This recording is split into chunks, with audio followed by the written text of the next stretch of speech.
2 മാസം മുമ്പ് നമ്മുടെ തിരുവനന്തപുരം മെഡിക്കൽ കോളേജിലെ അവസ്ഥയെക്കുറിച്ച് വാർത്താ സമ്മേളനം നടത്തിയ ഡോക്ടർ ഹാരിസിനെ കുറിച്ച് അറിയാമല്ലോ. നമ്മൾ ദൈവതുല്യരായി കണക്കാക്കുന്ന അപൂർവം ചില ഡോക്ടർമാരിൽ ഒരാളാണ് ഡോക്ടർ ഹാരിസ്. വേറെ 4-5 പേരെ നമുക്കറിയാം. പക്ഷെ 90% മറ്റ് രീതിയിലുള്ള ഡോക്ടർമാരാണുള്ളത്. ഹാരിസിനെ പോലുള്ള അപൂർവം ചില ആളുകളും ഉണ്ട്. ഞാൻ പറഞ്ഞു വരുന്നത്, ജനങ്ങളുടെ സപ്പോർട്ടും ചാനലുകാരും സപ്പോർട്ട് ചെയ്തുകൊണ്ട് മാത്രമാണ് ഡോക്ടർ ഹാരിസിനെതിരെ കടുത്ത നടപടിയിലേക്ക് ഇപ്പോഴത്തെ സർക്കാർ പോകാതെ മാക്സിമം നോക്കി. പക്ഷേ നടക്കില്ല എന്ന് തോന്നിയുകൊണ്ടാണ് അവിടെ സ്റ്റോപ്പാക്കിയത്. ഇപ്പോൾ വീണ്ടും നമ്മളെ വേണു മരിച്ചതുമായിട്ട് ബന്ധപ്പെട്ട് വീണ്ടും ഒരു പ്രസ്താവന അദ്ദേഹം നടത്തിയിട്ടുണ്ട്.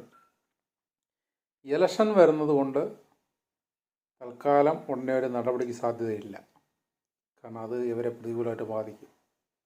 പക്ഷെ തീർച്ചയായും ഡോക്ടർ ഹാരിസ് ഒന്ന് മനസ്സിലാക്കേണ്ടത്, ഈ സർക്കാരാണ് തിരഞ്ഞെടുത്ത് വീണ്ടും വരുന്നതെങ്കിൽ നിങ്ങൾക്കെതിരെ കർശനമായിട്ടുള്ള പണി വരും. നിങ്ങൾ വളരെ ശ്രദ്ധാപൂർവം ഇരിക്കണമെന്ന് മാത്രമേ എനിക്ക് പറയാനുള്ളൂ.